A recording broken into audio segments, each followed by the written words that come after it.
Welcome to Family.Inc. Expert Interviews. Today, I have the pleasure of speaking with Abby Davisson. Abby is a Fortune 200 leader turned entrepreneur, award-winning author and speaker, and expert on deliberate living. She's dedicated her career to helping others achieve their goals. Abby is the co-author of Money and Love, an intelligent roadmap for life's biggest decisions, right here.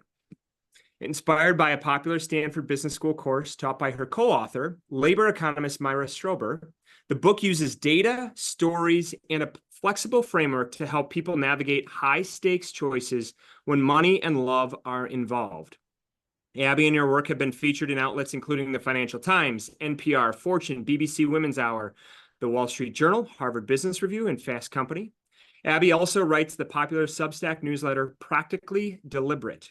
Prior to launching the Money and Love Institute, Abby spent nearly a decade driving social impact at global retailer Gap Inc., where she served as president of the Gap Foundation and co-founded the company's employee resource group for working parents.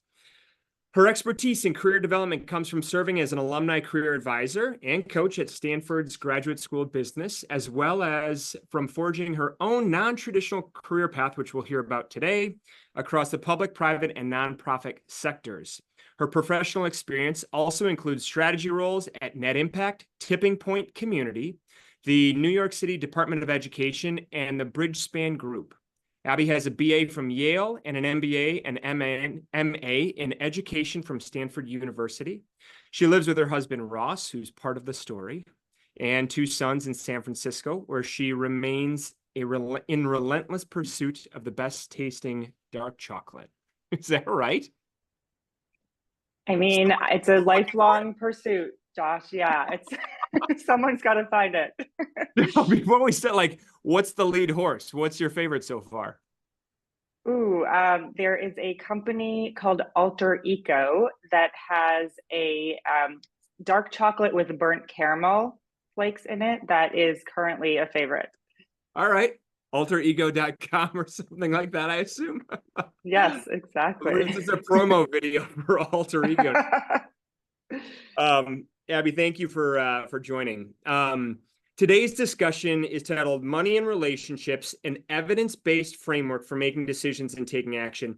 Before we begin, real quick housekeeping. If anyone has any questions, please use the Q&A button at the bottom. So talk to us about how your lived experience has informed this book, the work that you're doing with the Institute, and the framework. Yeah, well, first of all, thanks for having me. I'm so delighted to be having this conversation with you. So yeah, you read a lot about my bio. It's not a linear path that I've taken, but I've always been interested in working at the intersection of profit and purpose. So that has remained the same. I've always been intrigued and pulled by an approach that's informed by data and evidence. So again, that's a through line. And then I'm happiest when I'm helping others achieve their goals. And so for the first 2 decades of my career, that looked like from within organizations, including Gap Inc., as you mentioned, where I spent almost a decade. And then a couple of years ago, I pivoted to the entrepreneurial vantage point, and I published a book called Money and Love and launched this institute. And the book was inspired, as you mentioned, by a course that I had the privilege to take when I was a student at Stanford Business School. So my co-author, Myra Strober, studied economics, got her PhD at MIT in the 60s, and then started teaching first at Berkeley and then at Stanford in the 70s, while navigating a dual career household with her husband at the time, who was a professor of medicine. So she had a lot of different experiences that prompted her to offer a class, pioneer class called Work and Family, which was all about the choices that you had to make as an individual and as a manager of people who were intending to combine a career and a personal life. And I got to take this class at a very formative moment for me. I had met someone in business school and we were about to graduate. This was the spring of our second year. And we were making decisions about whether we should live together, accept jobs together after we graduated. And my co-author, a professor at the time, because she's very data-driven as well, shared this statistic about couples that live together have higher divorce rates. couples that live together before they get married. And that was surprising to us. We did not want to end up on the wrong side of that statistic. And so for our final paper, we wrote what was essentially a blueprint. And this is the spoiler alert for what has been now 15 years of marriage. We just celebrated last week. So we did move in together. That's Thank fantastic. you. Love it. Yeah. And so, it really was so helpful for us. And we got invited back as guest speakers for a decade as we were making all the decisions we covered in the class, having young children, navigating, climbing the career ladder, dealing with parents fall, aging relatives, life essentially. Yeah. And just saw how crucial the information we learned in the class was for us to be able to navigate these decisions. And so when my co-author retired and told me she was going to write a book about the class, I said, that's terrific. You have to do this. More people need access to this information. Well, about a year later, I had lunch with her and I said, how's the book going? And she said, you know what? I haven't written a word. And so I said to her, oh, well, maybe you need an accountability partner, because I had just launched the employee resource group for working families, working parents at Gap with a co-leader, a dad, working dad who was a lawyer. And I knew how helpful that could be for a big venture. And she looked at me and she said, you know what? That's a great idea, but I need more than that. I need a co-author. And would you write this book with me? You've been in the trenches navigating all these decisions. And so, at that moment, Josh, I violated what is the number one principle of our book, which is never make big life decisions in an instant, because I said yes. I was going to ask you about that. Yeah. Don't make an emotional decision. It seemed impulsive, but we had, grown very close over, more than a decade of knowing each other. And I knew that it was like this full body yes feeling, which is also, what we write about, important to pay attention to. So it wasn't as impulsive as it might have first seemed. I love it. If you haven't, for those of you who are watching, if you haven't picked up on the fact that as I look at money and love in this audience, family businesses, family offices, enterprising families who are navigating that intersection between their economics, their assets, and their families. And I actually posted this morning, Abby, on LinkedIn about the biggest challenge to family office success is not their investment portfolio or their technology stack. It's family. And it's about communication and learning how to be great family members. And I love that you're on here to talk about all of this stuff, because this is the stuff that, as I'm going out meeting with clients, I'm running into all the time. These big life decisions and how to navigate them. So let's jump in. You have a framework for making decisions. I want to walk through that, and I'll probably stop you along the way to get specific and ask sort of probing questions in each of these areas. Yeah, please do. Well, I'll just mention before I dive into what the framework is, why we developed a framework, because it actually was not a part of the course that my professor taught for almost 50 years. It was something we developed together. We refreshed the research, we developed this framework, and frankly, we were our own guinea pigs, because we were applying it to our lives as we were refining it and confirming, that the evidence led us to this framework. And, framework does a couple things. One is it gets people to slow down, because one of the biggest challenges, and you probably see this with your clients, is that when you are in the throes of a big decision, it's very stressful. And so you have uncomfortable emotions. You might have fear, you might have anger, you might have guilt. And as humans, we don't like to feel those things. So our tendency is to just want to get to the other side of the decision. So we don't feel that discomfort anymore. We don't feel any of that anxiety or the uncertainty.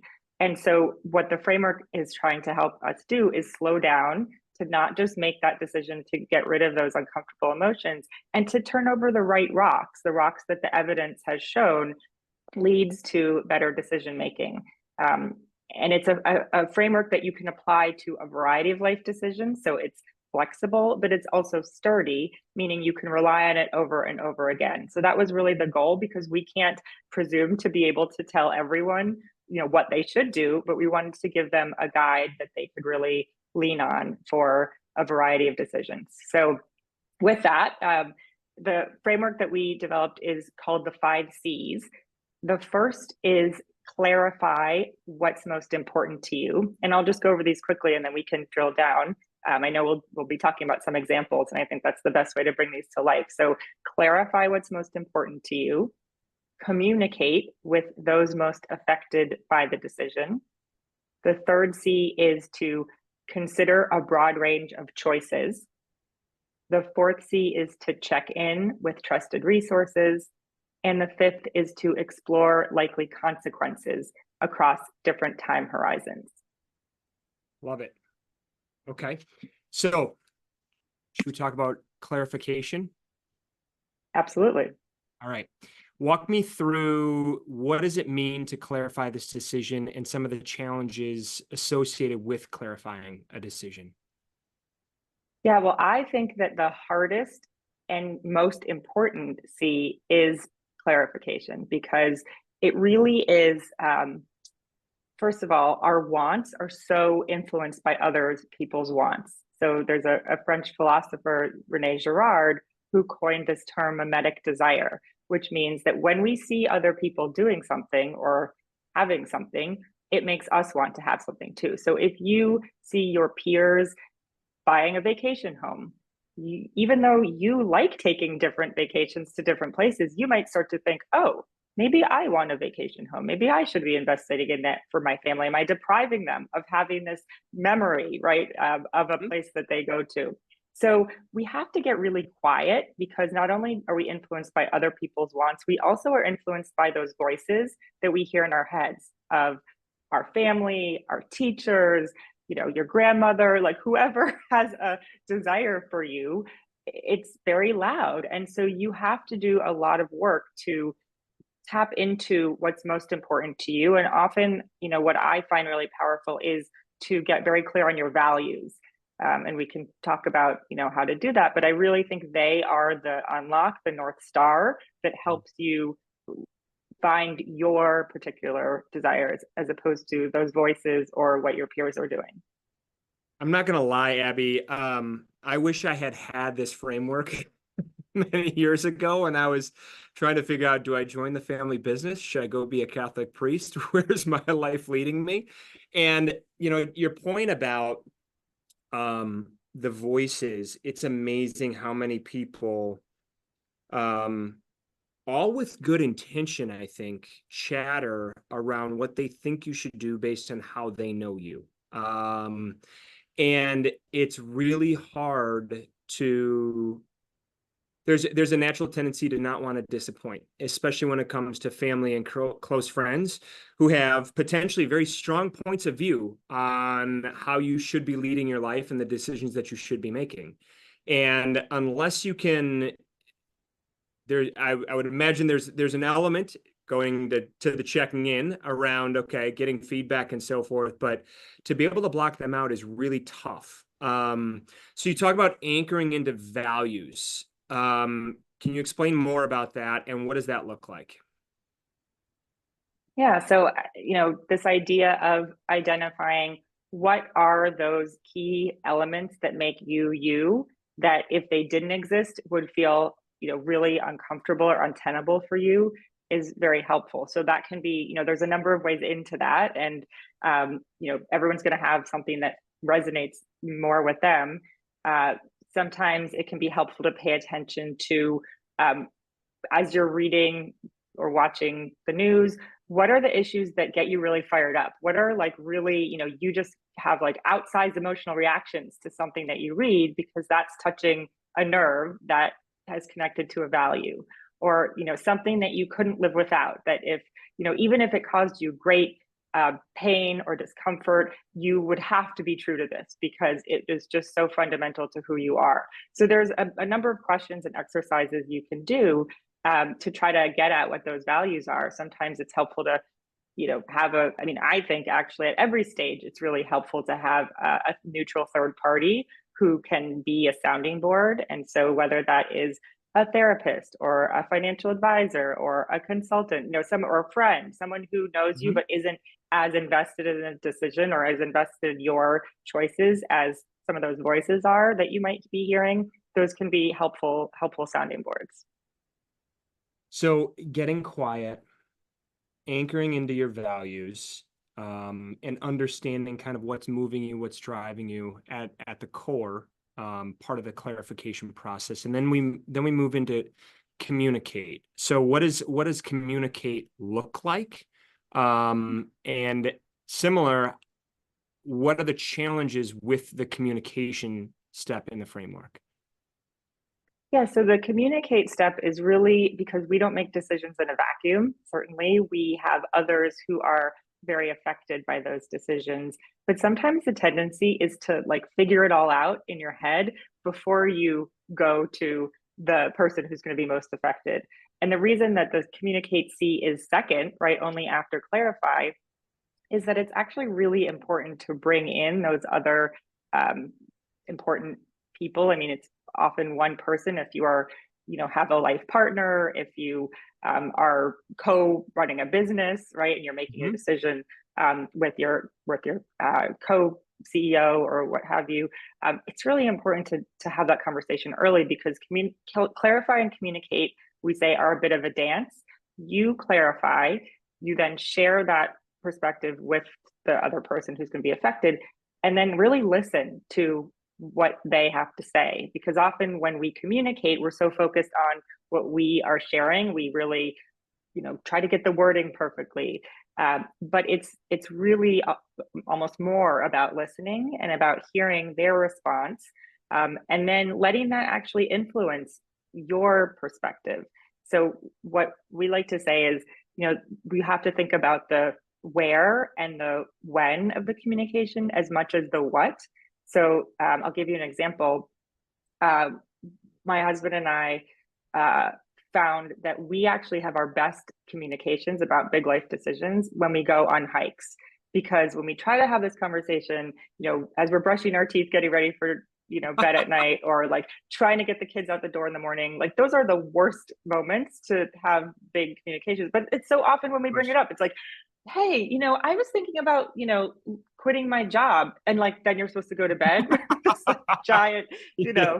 know, like big thing that you just dropped out there. So we found that for us, like getting out of our normal routine, getting out of our space, having an expansive view of some, beautiful nature, allows us to just be in a different mode than when we see like the dishes piled up in the sink and the laundry that needs to be folded, like all the stuff in the house. So that's through a lot of trial and error what we actually used to have conversations on our way down to be guest speakers in my co-author's class, because we would be driving the 45 minutes from San Francisco to Palo Alto Yeah. and say, hey, we're about to go talk to a class of business school students. Is there anything you want to tell me before we like air our dirty laundry with these strangers in the class? That was sort of effective, but we found the heights I are love it. better.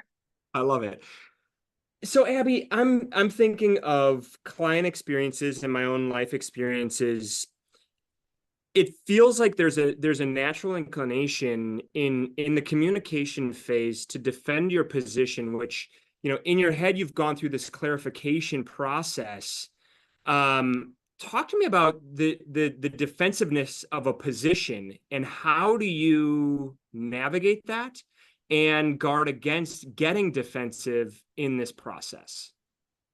Yeah, I mean, it's such a good question. And the thing is to approach it, I mean, I often find the visual that really helps me is this idea of, there's someone that's so important to you that you're choosing to bring them in to this process early on. And often we can feel, as you mentioned, like adversarial or defensive. But if you visualize, you're on the same side of the table against the decision, right? So, you're sitting, on the Mm. same side with your partner, as opposed to, and the goal is to come up with a solution that feels livable to both of you. And so, that's the goal. It's not like your goal is to get your way. And make sure that your point is really understood and everything is you don't have to concede anything. It's really like if that person is as important to you as you know originally assumed because you're bringing them in, the goal is to arrive at a solution that feels like no one is being harmed. And so that's, again, a visual that has been helpful for me of like, okay, it's not just like I have to get my way, but it's, I'm going to explain to you kind of my perspective and what I've clarified, but I'm really interested to know how this lands for you and what comes up for you. And you almost need to say, like, I might have this tendency to get defensive, and I'm going to try really hard to not do that, but call me out if it feels to you like I'm being defensive, because I'm really trying not to. So like, and the goal here is for us to find a solution that feels workable for both of us, because, you can't really avoid, especially if you've spent some time thinking about it, having those feelings come up, but that visual and sometimes articulating can help guard against it. Reminds me of the book Getting to Yes, and they talk about attacking the problem, not the position. And I love that sort of visual of you're both on the same side of the table, trying to sort of tackle or get against the decision itself versus each other and your position. I love that. And it's not something that comes natural, and it almost needs to be taught. And people need to learn how to do that, and frankly be self-aware enough to be able to kind of visualize that and say, wait a second, I'm going to pause, suspend my natural inclinations to be with you and kind of in concert with you around this decision. That's not easy. No, it's not. And it runs counter. I mean, all of this runs counter to so much that we are taught in terms of, how to succeed in business or, kind of negotiation. Sometimes it feels like, you're really just trying to, get your way, or, how can you kind of get as many of the points that you're hoping to get. And so a lot of this is, as you mentioned, about self-awareness and about, having this idea of like, what are you working towards? Because if you get your way and you completely alienate an important person in your life, like, is that really success? And so I think you need to kind of think about the what's the point of all of this? The reason the book is called Money and Love is that, it's not enough to have either one, right? The idea is you want both. And the goal is to find a solution that allows you to, have your cake and eat it too. But that means that, you might need to do something a little bit differently than you have learned and absorbed over your life and over your career. Love it. One of the things that you mentioned in the book is, and you say, good communication isn't always polite and calm. Where's the balancing of the tension between respectful conversation, polite and calm? I think a lot of people struggle with confrontation. And how do you encourage healthy tension in this communication phase between individuals? Yeah, it's a great question. And part of it is knowing that it's not probably going to be resolved in one conversation. So if you kind of start having that conversation and, emotions run hot and you start to feel the tension, actually say, you know what, like, this was helpful to kind of get this out there, but let's come back to it. Let's kind of put another time on the calendar, because we do actually encourage scheduling these conversations just as you would any other important meeting, so that you can kind of both, cool down and then come back to it at an appropriate time for everyone, and have a series of conversations. Because I think it's when the stakes feel like, oh, well, we have to just like get through this and figure this out right now, that's when I think it becomes really hard to work through. So giving yourself enough time to make the decision for a series of conversations when tempers are not running as high as they might be in that initial one can be really helpful. Okay. So let's move on to the next one. We've clarified, you've got communicate, choices, consider choices. What does that look like? Yeah. So part of the key of making a good decision is to have a broad consideration set, right? The idea of when we're in the throes of a big decision, we often see the two extremes. We see, do we sell this company, or do we go all in and, everyone commits for the next, 25 years to run it together? But there are many places in between those two extremes that can be solutions, but it's really hard to see them alone. And so this idea of getting creative, getting outside perspective, this is why choices pairs well with the check-in step, because it actually is about not only having the inside view, which is what you've gotten through the clarify and a bit through the communicate, but also getting at the outside view of, what is someone who's not as mired in this decision? What can they see that you don't see? And this is probably why you're such an effective ally for the clients that you work with, because you know enough about the issues and about the context, but you're not in it. You're not kind of as affected by the outcome. And so I think this is a place, the check-in step, where published research, other people who have faced the same decision can be really helpful, all in the spirit of getting as many choices out on the table as possible to ensure that you're not leaving an option unturned. Yeah. And I just want to add, for those who are watching and will be watching in the future, in addition to obviously just a great book, but Abby, in the book, she has, let's call it, worksheets and kind of a model for you to fill out as a resource. So like, I would encourage you to take a look at it, because as I was going through it, I found it to be very helpful, and it's a way for actually getting it down on paper and thinking through choices and this whole process. And it actually takes to the going to the next one, consequences. What do consequences look like? How do you break those down? I like the way that you guys look at it in terms of short, medium, long. So can you jump into that? Yeah, I mean, a lot, and the research that underlies a lot of these steps is that we all have human biases, which are just natural to us being humans. And one of our biases is to over index on the short term.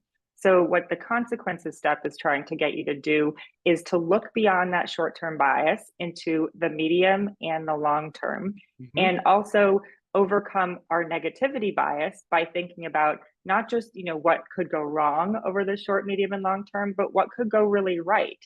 That's something that, again, we have to actually spell out, and you're exactly right. We have worksheets at the end of each chapter in the book for exactly that reason, that there is research that literally putting pen to paper changes your brain in a way that like typing something out on the computer doesn't actually do. So trying to teach my kids this about like taking actual notes in class. We're working on that, but That but matters.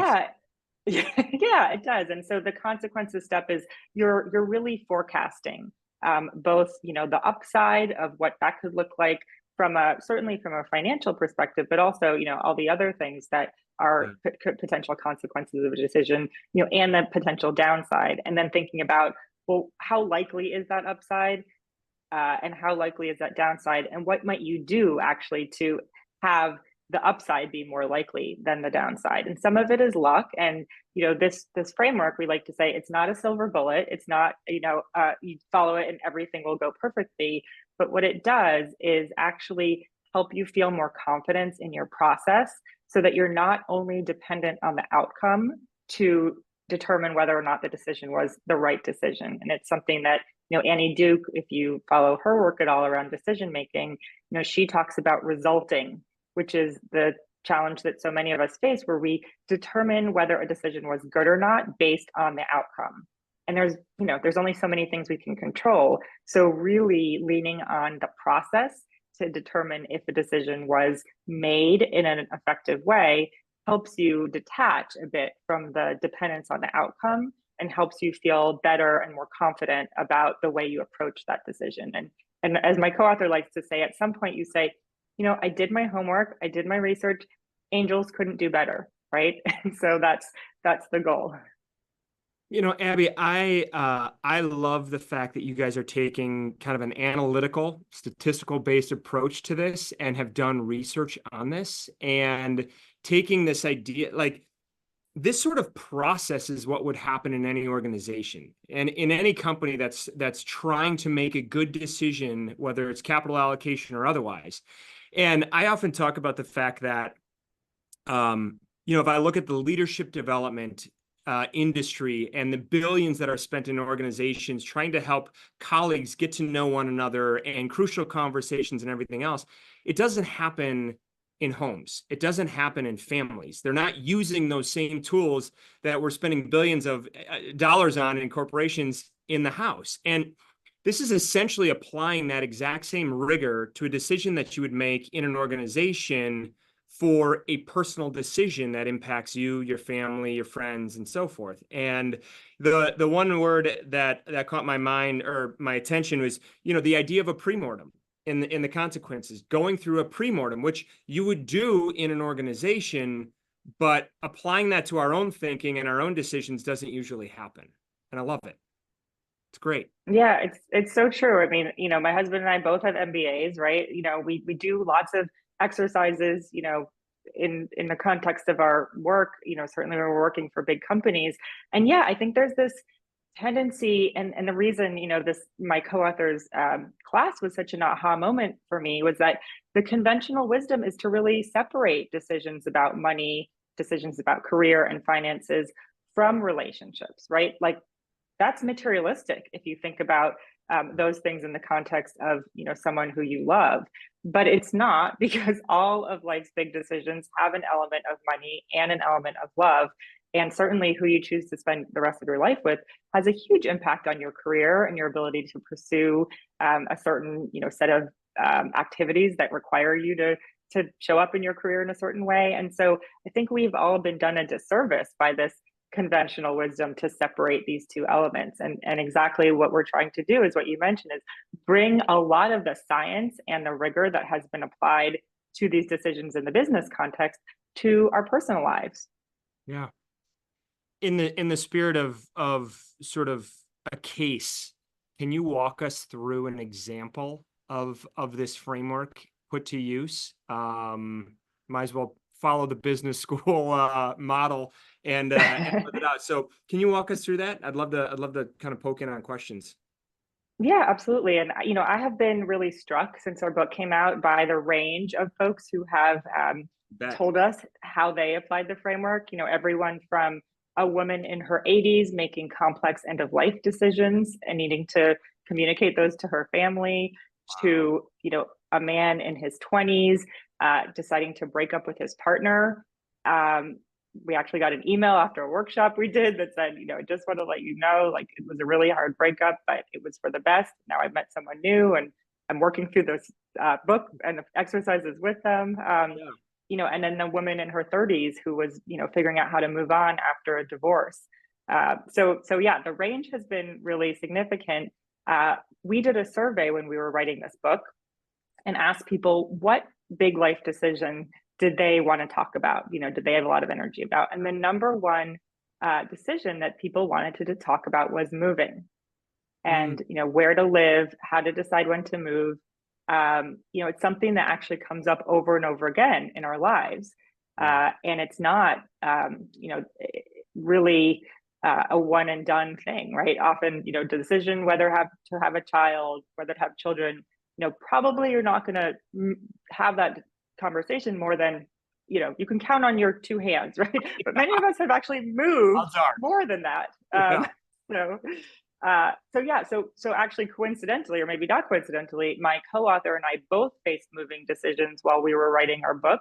We applied the framework and actually come up with very different answers because of our particular situations. But I will talk about my decision about moving. We wrote this book. We got our contract actually in October of 2020. So just to bring you back to that time, that was a time where no matter what the space looked like that you were, hunkering down in, it wasn't big enough.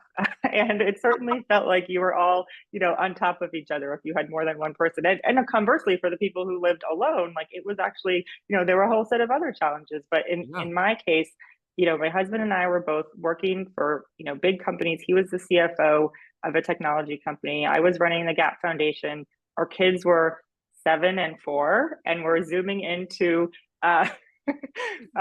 you had the kids running around in the back. I mean, I do not want to revisit those days for a number of reasons, but when we clarified what we were looking for at that time, it was more space and schools that were open, because San Francisco was the largest urban school district that was closed the longest during COVID. And so, we communicated with each other. I just mentioned, it was really about not having that conversation as somebody was about to get on a Zoom to lead a meeting, right? It was like, let's, we had hiking was one of the activities available to us. And so we would let our kids, run up ahead of us, and we would start. This was a conversation that had been, I would say, on a slow burn for a long time, whether to move to the suburbs, and COVID really turned it up to boil for us. So we, it was something that we were just revisiting and not making much progress on. When we looked at our choices, it kind of, we thought it was about, okay, which suburb, and then we started looking and which home. But because I was writing the book, the chapter in the book on moving at this time, I was coming across research, and one piece of research that was very interesting, and again, the check-in step can be about published studies, was a study in the Journal of Environmental Psychology that looked at the effect of square footage per person, which is called density, on family harmony. And it looked at, a range of places, and particularly with families of young children. Yeah. And you would expect that, as the place gets bigger and you're not all sharing one bathroom, harmony increases, which it does to a point, and then it's diminishing returns. And actually with, particularly in the cases of boys, which we happen to have two of, the boys can feel disconnected and lonely if it starts to get too big. And so, it was really, that was super interesting to us. So we said, okay, well, maybe the fact that we're all on top of each other all the time here, like, it's not such a terrible thing. And we also, Josh, we started doing the math in the consequences step and realized that we would need to stay in our corporate jobs in order to meet our mortgage. But we both had entrepreneurial aspirations that, in fact, we had written about in our business school essays, almost 15 years at that point before. And so this is sort of what is interesting about this framework. It's not just, you run through the 5 steps. This actually caused us to re-clarify what we really wanted. It was not about more space and open schools. It was about career flexibility and the ability to, not be beholden to our corporate jobs at some point and to start our own ventures. And so once we realized that, we then actually thought differently. We went back to the choices and we said, okay, if we say we're going to stay here, because at that point we had been in our home for over a decade, we had significant equity in it. What are our choices that are not moving? And so we thought about, okay, can we get what we want, more space and open schools, by staying here? So we actually moved our kids' schools, and I rented an office, which is where we're talking to each other from. So we did get more space without the idea of, picking up and moving to a suburb, and, more options opened up to us. And now we're both entrepreneurs, and, because we were able to have this conversation in a way that was generative and not kind of, he was on team suburbs and I was on team city, and kind of, just being at odds, it let us be more creative with the solutions that we were able to pursue. I love that. That time certainly pressure tested a lot of decisions and forced people to think a lot. And I wish you had accelerated the writing period so people could have had this during that time, because a lot of decisions were being made. Abby, thank you. This is really helpful. Just as kind of a final piece of advice, what are you like, as you look at this framework, as you look at the experience that you've had with clients, do you have any perspective or things that people should watch out for or lean into, in particular around making decisions and this framework? Yeah, well, the number one thing, I think, if people take nothing else away from the book and the framework, it's don't slide, decide. Because often we think that if we don't do anything and we, just kind of play the status quo forward, that either things won't change or that, the decision will be easier. But that is, when you go back to the research that we talked about at the beginning around why couples who live together before getting married have higher divorce rates, it's because they often slide into that decision and are not actually having all the deliberate conversations about how do you combine your finances, how do you combine your career aspirations, how do you even divide holidays between your families, and when you control for the people who made that decision intentionally, then those negative outcomes go away.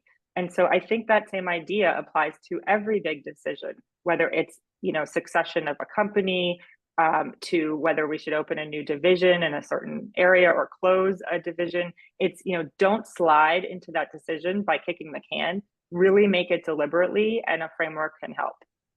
I love it, Abby. Thank you. I think it's going to be very helpful for families, enterprising families, whether they have operating companies, family offices, or just families. So thank you for joining us today. I really appreciate it. Thank you so much for having me, and I appreciated the conversation. Okay, thank you all for joining us here at Family.Inc. I would encourage you to check out our website at Family.Inc. for more resources, interviews focused on enterprising families. Additionally, after this conversation, you'll receive an email with a survey. We ask you to participate so that we can improve the work we do and the content that we're producing. Thank you so much. Have a wonderful day.